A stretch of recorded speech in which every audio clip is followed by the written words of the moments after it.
What is up, everybody? Hello, my name is Nick Burnham, and this is Let's Play Wizardry 8.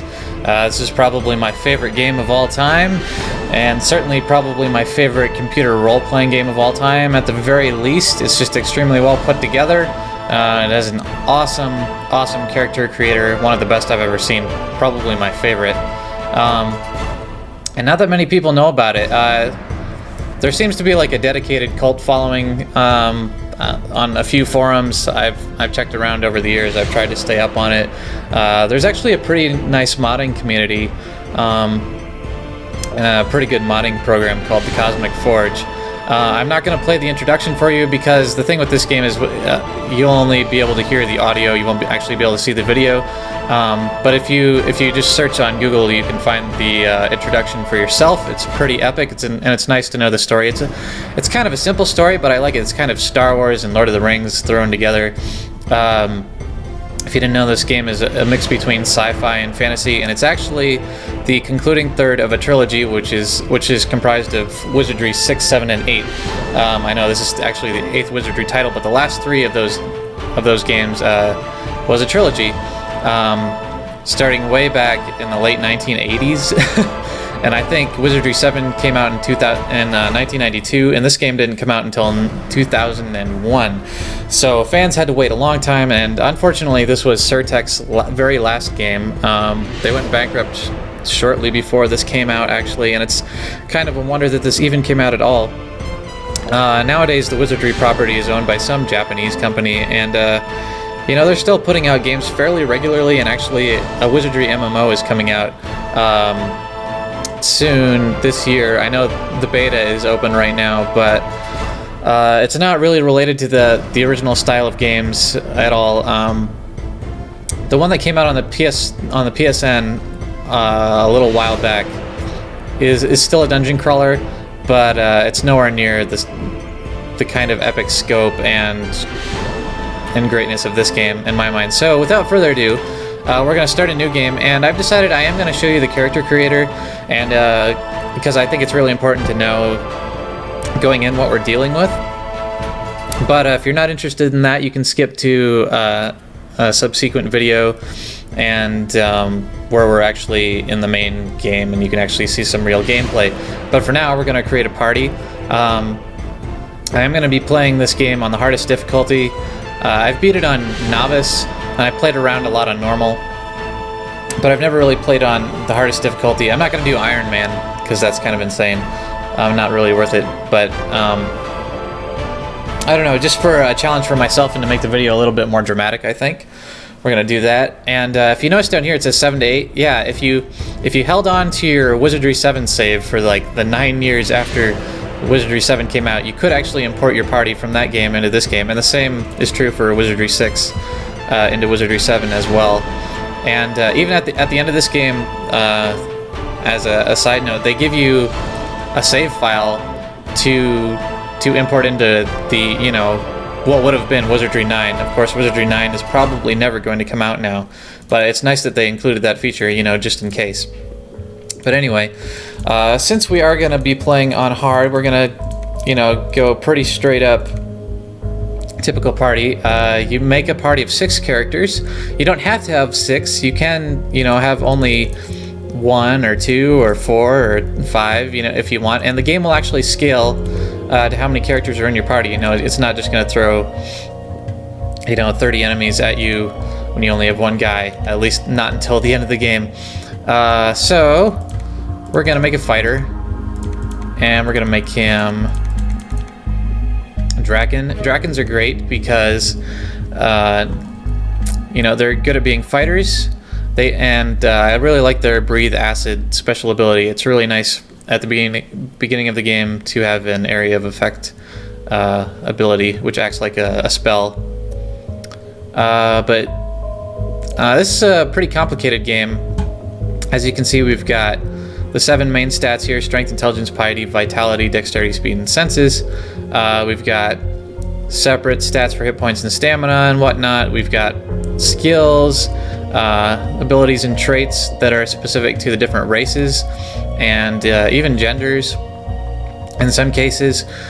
We've got resistance modifiers for different kinds of spells, It's very, very complicated, and I'll try to explain more of it as we go along. I might forget some things. If you have a question, please just leave a comment, and I will let you know. But since we're playing a fighter, intelligence isn't extremely important. As you can see, it's like it does affect close and ranged combat,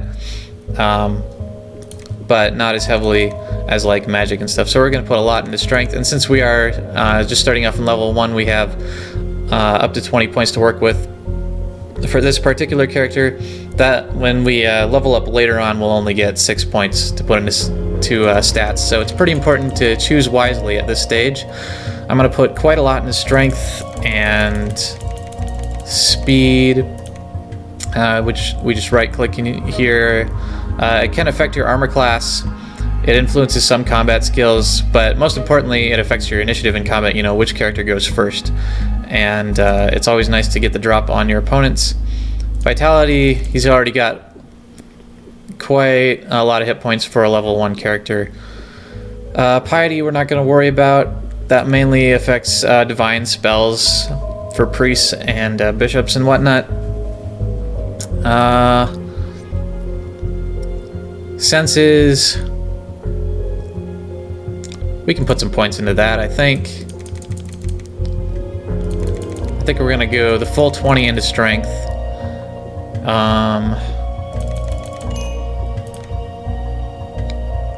Dexterity. Yeah, I think we might want to put some more into dexterity, actually. There. I think that'll be okay. You know, I'm not really a big min-maxer in this game. I'm just trying to do the best I can without thinking about it too much. Swords and axes is pretty straightforward. Yeah, this is going to be a pretty straightforward sword and shield guy, and I don't plan on him using axes much, but in case we do pick up a good axe, it's nice for him to be able to use it. We're going to put some points into bow, actually. Yeah, because inevitably all of your characters will have ranged weapons as well. Now, I love the portraits in this game. They don't give you a ton, but they do give you plenty to work with, as you can see for each race. For a fighter, we're just going to go with this guy. I think, what are we going to name him? I'm going to name him Tereboar. And they do give you a very large variety of voices, actually, for males and females, which I love. What are we going to do? I don't want him to be stupid, but not incredibly smart either.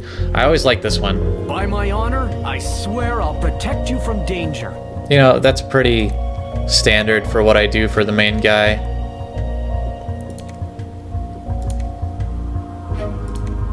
What do you want? If it walks, I can change that. That's a pretty popular one with me, too.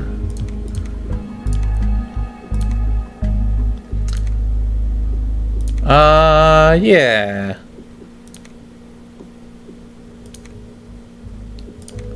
Yeah, we're just gonna go with that one. Alright, Tereboar. Alright, for our second character, I like to have another strength-based class, but one of the more Eastern-style dudes, I think. We will be getting a pretty good monk later on in the game, so I'm not going to worry about that. You can recruit up to 2 NPCs in this game. If you'll notice here, I just want to show you, well, I guess you can't see here, but later on, these 2 top spots will be filled by NPCs that we pick up.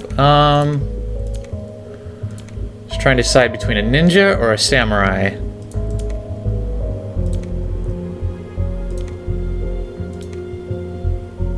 Yeah, I think we're going to go with the samurai. The samurai is nice to have because there are some weapons you pick up in the game that are only usable by a samurai. We're gonna make him...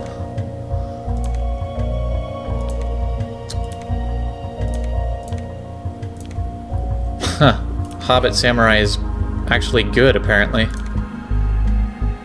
That'd be pretty funny.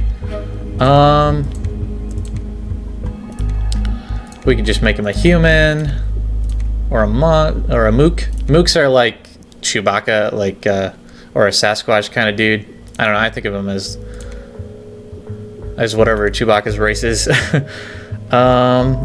Wookiees. Yeah. Sorry.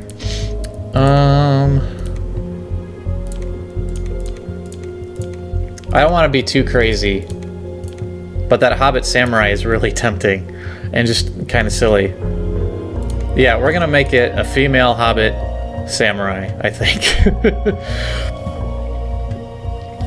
And I hope it's not like the worst character ever, but it's just too good to pass up, I think. Lots of speed. Speed helps with multiple hits. And Samurai specialize in using 2 weapons instead of 1. Definitely want Vitality, I think. I'm not sure about it, but let's do it. I'm gonna try. Critical strike. All the sword damage. Eventually she'll have a bow too.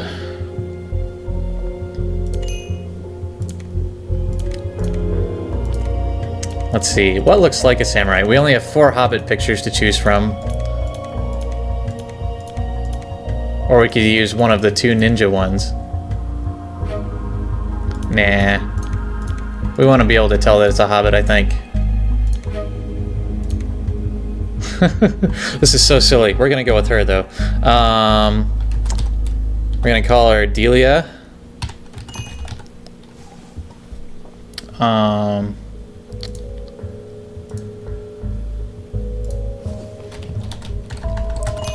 Delia of the Twin Swords. There we go.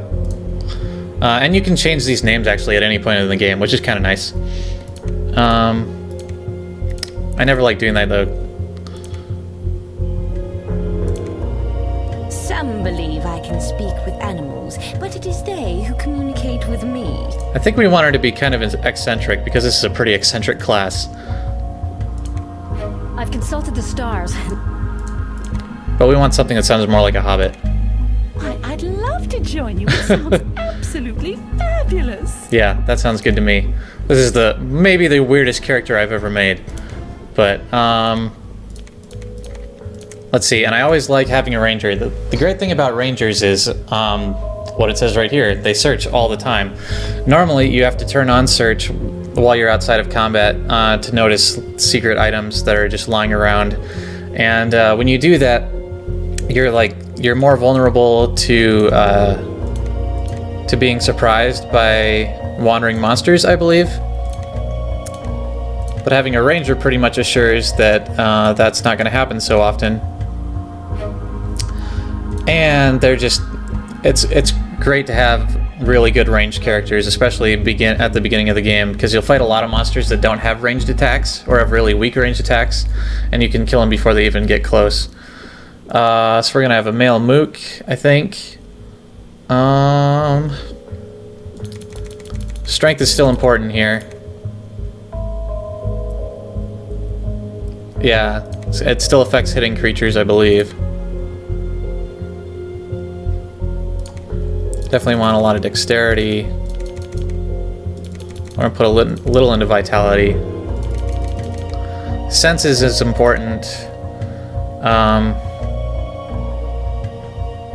Because rangers are usually the people you rely on, like what it says here, finding hidden items, secrets, scouting, mythology, being able to tell what the monsters that you're fighting actually are and how many hit points they have, which the game does not tell you all the time, right? You know, for free. You actually have to have somebody with that skill. I think that looks okay. Range combat, scouting. It's pretty straightforward. We'll put more into mythology, actually. I like being able to tell what the monsters are. I think we'll go with this guy. That's just the name that popped into my head. I don't know if there's like a linguistic distinction between Mook language or names in this game. I don't really remember, but I kind of like that name. So this guy's kind of smart, but he's kind of a loner too. And I want like a deep voice. Sure. I'm itching to do something wild and reckless anyway. Yeah, I like that. That's kind of like a ranger. Let's go with that. Gerzoth. Alright, for the next one I like to have a bard. In this slot you could also have a gadgeteer or a rogue. The gadgeteer is special in this game because he merges certain items into gadgets, and he uses like modern weapons like ray guns and other stuff, which is really cool, but you have to rely on finding those items. And I don't know, I just prefer to have the bard because honestly I don't know where all these items are or how they combine. But on a novice run through I might try using a gadgeteer someday. I don't know, I just favor the bard because the bard is awesome. They basically get magic spells for pretty much free.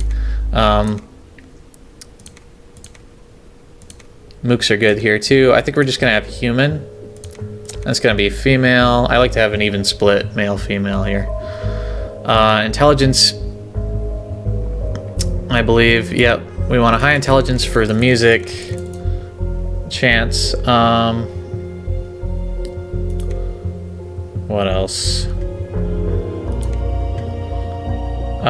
We want a lot of stamina because, so the way a bard works is instead of using up mana points, they use stamina to cast their spells by playing their instruments. So we want a lot of stamina because if you're not careful, you can actually put your bard unconscious pretty easily. When you run out of stamina, your character goes unconscious for a little bit of time. No, I definitely want full vitality. Yeah, that's okay. Communication is somewhat important in this game. Like, it influences an NPC's opinion of a character, but quite honestly, it doesn't really come into play so much. So we're not really going to worry about it. This is going to be the stand-in for our rogue class too, so I'm going to put a little bit into locks and traps, although we're probably going to be relying on magic spells for locks and traps throughout the game, and I pretty much never pickpocket. We definitely want him to have some sword skill.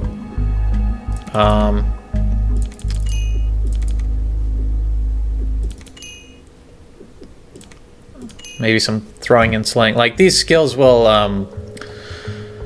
they'll get better as your character uses them.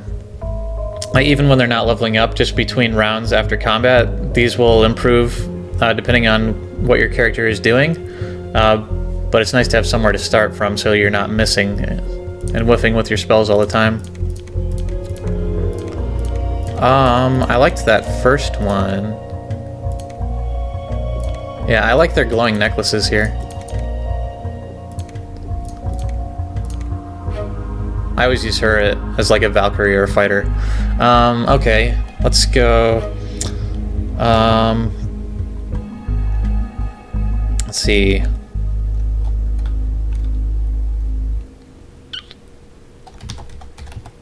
Let's call her Elizabell, because that's kind of like musical.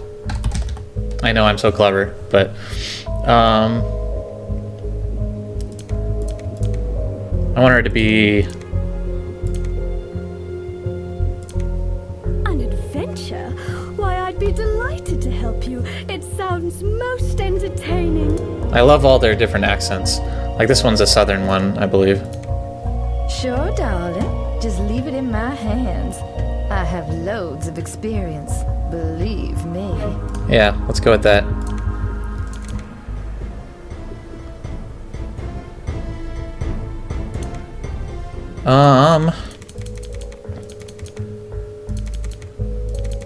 So next, this is pretty simple.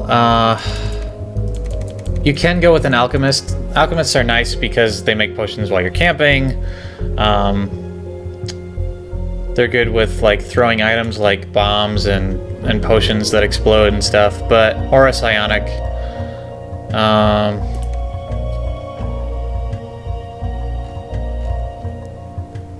Honestly, though, mental spells are not my favorite. I like to have the mage be my main source of damage later on in the game.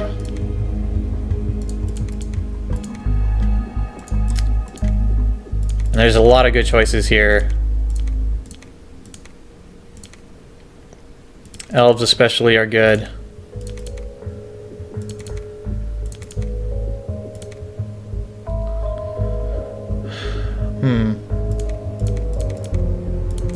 What's a fairy get? Yeah, fairies are interesting in this game. As you can see, they have a lot of different limitations that are not that other characters are not privy to. But for the faster magic power recovery, it might be worth it here.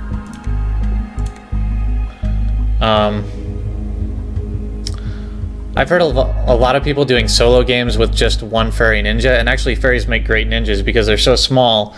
They get this base AC bonus, so they're impossible to hit, and they're extremely fast, so they get a lot of hits in. Yeah, so we're gonna have a female fairy here, but as you can see, she only starts out with 5 hit points. Gonna make her intelligence up all the way, and we're gonna raise her vitality as high as possible, as well as speed and dexterity.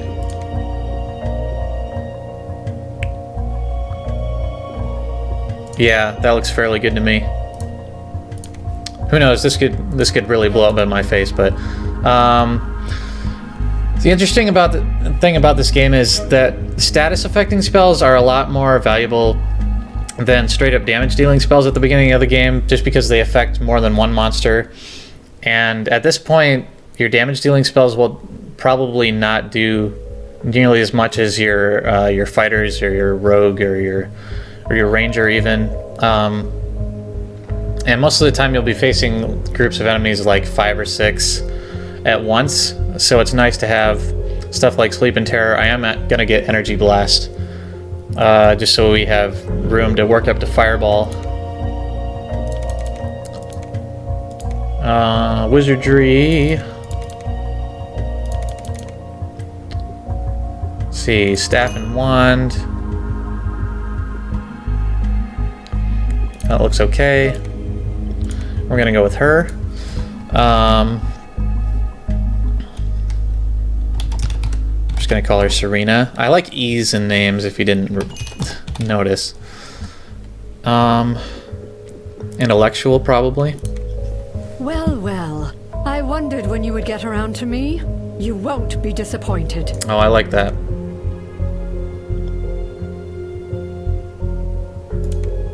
One may feel fear in the... Oh, I hate that voice. I remember it. I just don't like it. Alright, we're gonna go with her. And no party would be complete without a bishop and or priest. Now bishops are interesting because they can learn spells from any spell book. Alchemy, Wizardry, Divinity, or Psionics. Any of the 4 of them. But they learn spells at like the slowest rate or something. Yeah, more slowly than their specialist counterparts. So it says, you know, you can only some bishops only pursue 2, but other than that, for the most part, they play a pretty good priest role. You know, they can still dispel undead when you come across them. They have this nice artifact skill bonus. Honestly, I would just prefer the straight up priest, though. It's nice to have them actually have some fighting capability. And I really like the divinity skill bonus. You know, you're reliant on your healing quite a bit if the shit hits the fan and you need heals quickly. The nice thing is priests don't have to be totally worthless in battle like mages most of the time have to be. I mean, in melee combat. I'm probably gonna go with the dwarf here.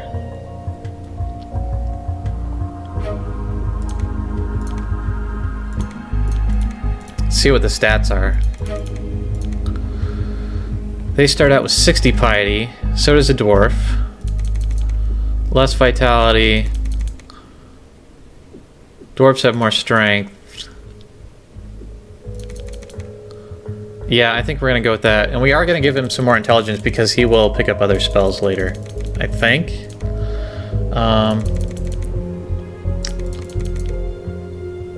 I just like how much more hefty the dwarves are.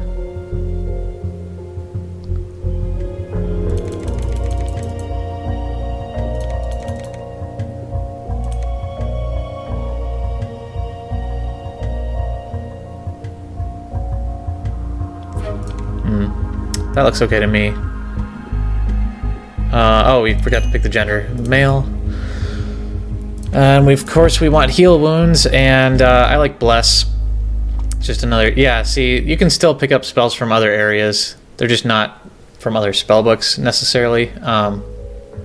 So even though he's a priest, he still can learn like charm, and he'll pick up sleep eventually, I believe, and some other good stuff. So it's still important to have a fairly decent intelligence score. I'm actually going to raise that a little bit more here.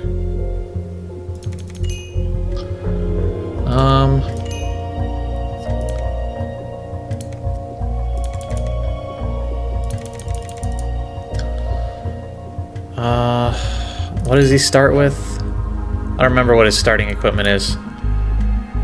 I think it's a mace though.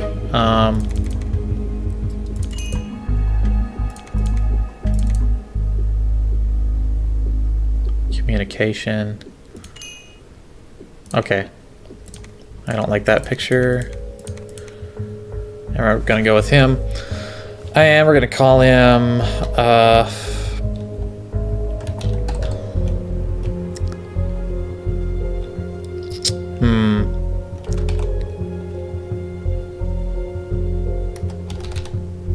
idea.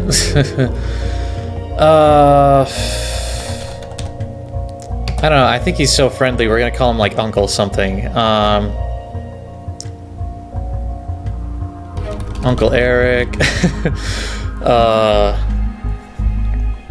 Uncle Orion. I like Orion. Yeah, we're gonna call him Orion.